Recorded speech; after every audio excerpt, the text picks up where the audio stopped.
पर सियालकोट की बड़ी याद आती है। सियालकोट का अजे तक मैनू सारे बाजार और जिथे स्कूल में जाती सा सब मैनू याद है। बुढ़ी बाजार तो साडा अपना सी, फादर दी ते क्रिकेट का काम सी सारा। मैं दूसरी क्लास में पढ़ती सा उदों।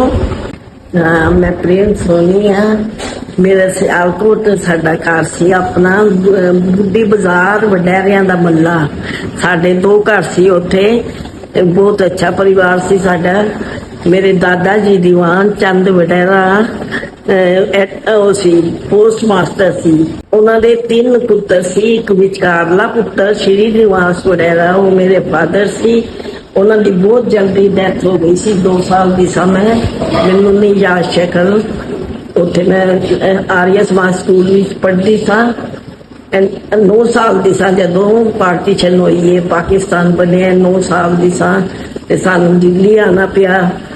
मेरी मदर मैनू और मेरे भरा नू लैके दिल्ली आ गई। ताया जी दे कोल असीं रहे, इत्थे ही असीं पढ़े, इत्थे ही मेरा ब्याह होया। सोनी परिवार विच बहुत अच्छा परिवार है।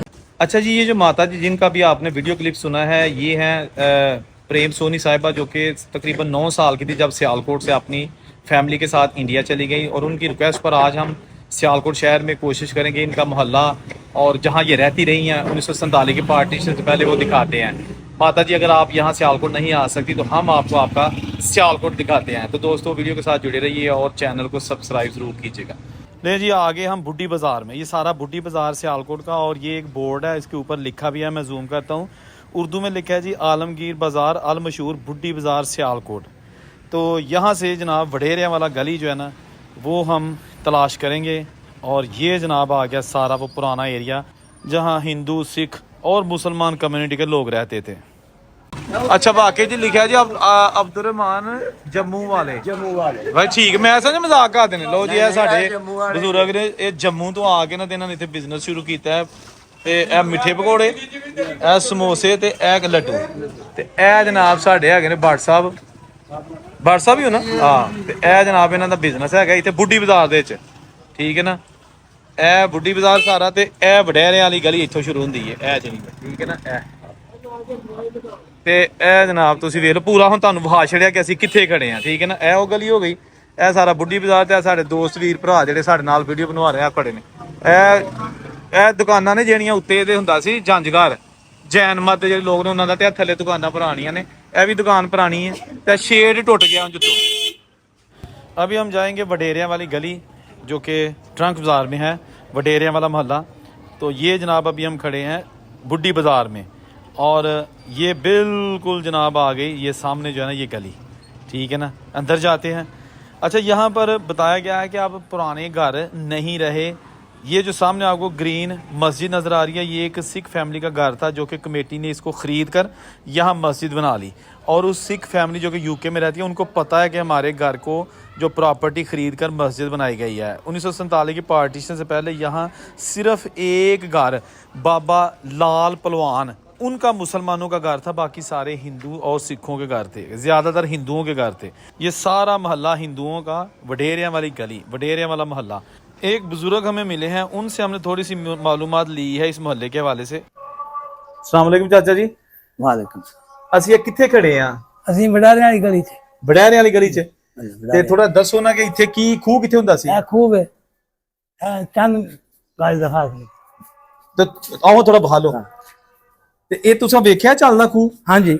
ਪਾਣੀ ਸ਼ਾਣੀ ਪੀਤਾ? ਹਾਂ, ਪਾਣੀ ਨਿਕਲਦਾ ਰਿਹਾ ਪਾਣੀ। ਕਿੱਥੇ ਕਰਕੇ ਖੂਹ ਸੀ? ਇਹੀ ਖੂਹ ਸੀ, ਇਹ ਥੜਾ ਜਿਹਾ ਇਹ ਬੰਦ ਕਰ ਛੜਿਆ ਇਹਨੂੰ। ਅੱਛਾ, ਤੇ ਇਹ ਨਲਕਾ ਪੁਰਾਣਾ ਵੀ ਉਦੋਂ ਲੱਗਾ ਦਾ, 47 ਦੇ ਵਕਤ ਦਾ। ਅੱਛਾ, 47 ਤੋਂ ਪਹਿਲਾਂ ਦਾ? ਹਾਂਜੀ। ਲੇਕਿਨ ਉਹ ਖਰਾਬ ਹੋ ਗਿਆ ਉਹਨੂੰ। ਉਹ ਬਾਅਦ ਫਿਰ ਐਸੀ ਨਾ ਕਵਰਿੰਗ ਸੀ। ਅੱਛਾ, ਇਹ ਖੂਹ ਪੁਰਾਣਾ ਹੈ ਜਿਹੜਾ ਹੈਗਾ ਨਲਕਾ। ਹਾਂਜੀ। ਤੇ ਖੂਹ ਜਿਹੜਾ ਟਿੰਡਾ ਦਾ ਹੁੰਦਾ ਸੀ? ਨਹੀਂ, ਬੋਕੇ ਵਾਲਾ, ਪੌਣੀ ਵਾਲਾ, ਹੱਥ ਨਾਲ ਖੇਡਣਾ। ਅਜੇ ਤੋਂ ਚਰਖੀ ਲੱਗੀ ਦੀ। ਤੇ ਉਹ ਬੋਕਾ ਕੱਢਣਾ ਵਿੱਚੋਂ ਛੋਟੀਆਂ ਇੱਟਾਂ ਲੱਗੀਆਂ ਸਨ। ਹਾਂ। ਤੇ ਇੱਥੇ ਘਰ ਜ਼ਿਆਦਾ ਕਿੰਨਾ ਦੇ ਹੁੰਦੇ ਸਨ ਉਦੋਂ 47 ਵੇਲੇ? ਸਾਰੇ ਹਿੰਦੂਆਂ ਦੇ ਘਰ ਹੀ ਸੀ, ਇੱਕੋ ਹੀ ਘਰ ਸੀ ਮੁਸਲਮਾਨਾਂ ਦਾ। ਕਿਹੜਾ? ਲਾਲ ਭਲਵਾਨ। ਲਾਲ ਭਲਵਾਨ? ਹਾਂ, ਇਹ ਉਹਨਾਂ ਨੂੰ ਪਤਾ ਹੋਵੇਗਾ। ਲਾਲ ਭਲਵਾਨ ਦਾ? ਅੱਛਾ, ਇੱਕ ਇਹਨਾਂ ਦਾ ਖਾਨਦਾਨ ਮੁਸਲਮਾਨ ਦਾ ਸੀ। ਮੁਸਲਮਾਨ। ਬਾਕੀ ਸਾਰੇ ਘਰ? ਬਾਕੀ ਸਾਰੇ ਹਿੰਦੂਆਂ ਦਾ ਘਰ ਸੀ।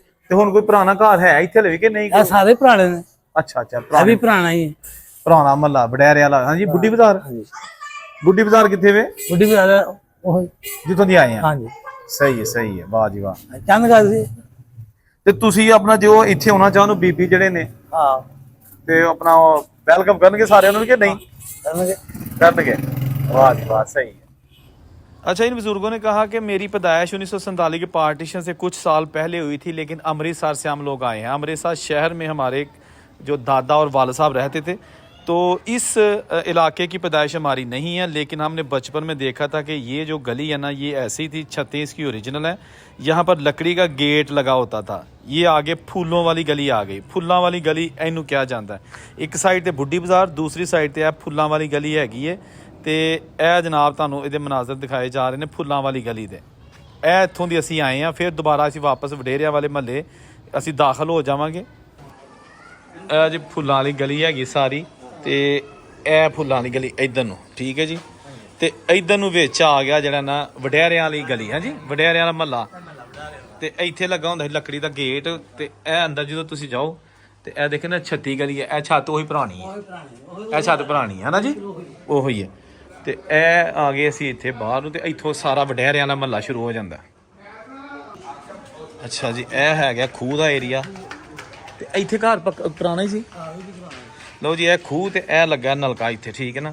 ਤੇ ਇਹ ਸਾਰੇ ਘਰ ਜਿਹੜੇ ਹੁਣ ਨਵੇਂ ਬਣ ਗਏ ਨੇ, ਇਸ ਮਹੱਲਾ ਵਡੇਰਿਆਂ ਦਾ ਇਹੋ ਹੀ ਹੈਗਾ। ਹੁਣ ਪਤਾ ਗਲੀ ਉਹੀ ਹੈ, ਲੇਕਿਨ ਇਹ ਹੁਣ ਥੋੜਾ ਜਿੱਧਰ ਮੈਂ ਤੁਹਾਨੂੰ ਦੱਸ ਦੇਣਾ ਕਿ ਇਹ ਵੀ ਦੇਖੋ ਨਾ, ਘਰ ਸਾਰੇ ਨਵੇਂ ਬਣ ਗਏ ਨੇ।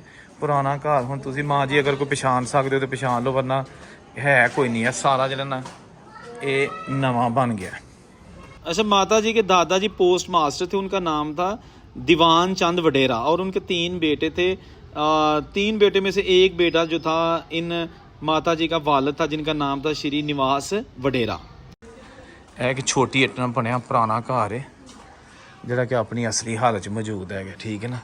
अच्छा, बुजुर्गों ने मैंने दसिया सी कि यह घर जिहड़ा ना, ये पापड़ ग्रां यानी पापड़ बनाने वाला एक बहुत अमीर तरीन हिंदू ख़ानदान था। ये उनका घर है। इसको आज भी पापड़ ग्रां का मकान कहा जाता है, पापड़ का जो कारीगर थे। तो ये छोटी ईंट से बनाया गया घर है। ये 2 घर पुराने इस मोहल्ले में बचे हैं जो साथ साथ मौजूद हैं। अभी वापस हम जो मेन वडेरियाँ वाली गली है उसकी तरफ जाते हैं। माता जी, आपने जो है ना वीडियो जो है ना, इसको पहचानने की कोशिश करनी है। एक वो सामने घर है, वो भी पुराना है। वो वाहिद घर था इस मोहल्ले में मुसलमानों का, लाल पलवान मुसलमान का घर, नीले दरवाजे वाला। ये पुराना है। आज भी इसके पुराने दरवाजे और पुरानी दीवारें हैं, ऊपर खिड़कियां भी पुरानी लगी हुई हैं। ये वाहिद घर है जो इस इलाके में मुसलमानों का घर था। बुजुर्ग अब बाबा लाल तो मौजूद नहीं है, उनकी नई नस्ल है। ये सारा एरिया गली है। वो सामने बुड्ढी बाजार है। हम वापस दोबारा जा रहे हैं इस गली से। यहाँ से हम आए थे, अभी हम वापस जा रहे हैं। वो सामने आगे बुड्ढी बाजार। अच्छा, ये जो गली स्टार्ट होती थी ना बुड्ढी बाजार से, जिसकी तरफ अभी हम बुड्ढी बाजार की तरफ जा रहे हैं, वो सामने एक इमारत है बिल्कुल गली के सामने, उसको झांझघर कहा जाता था। ये जैन मत के जो लोग हैं भाबड़े, उनकी तमीर करदा थी, ठीक है ना। ये आ गई वो। तो ये जो झांझघर है ना, इसकी ये बिल्डिंग गिर गई थी, तो इसको दीवार को नया बनाया गया, लेकिन इसकी पुरानी आप देख सकते हैं नक्श नगारी वाली बिल्डिंग मौजूद है। ये जैन मत के लोग, नीचे इनकी दुकानें भी आज ही असली हालत में मौजूद हैं। तो ये ऊपर उनकी इमारत थी। ये वही पुरानी दुकानें, अब यहाँ पे छोटा सा होटल नमा एक ढाबा बना हुआ है। और ये जनाब सारा बुड्ढी बाज़ार का भी आपको पुराना माहौल दिखाया जा रहा है, सियालकोट शहर। अच्छा, जिसने अभी तक चैनल सब्सक्राइब नहीं किया, वीडियो ख़त्म होने से पहले चैनल सब्सक्राइब करके कमेंट ज़रूर कीजिएगा। ये देखिए शेड, ये झांझघर के जो शेड है लकड़ी के, वो भी जनाब अब आहिस्ता आहिस्ता ख़त्म होना शुरू हो गए हैं। अच्छा, अंदर जाके तुहानू दिखा दें थोड़ा जहा माहौल।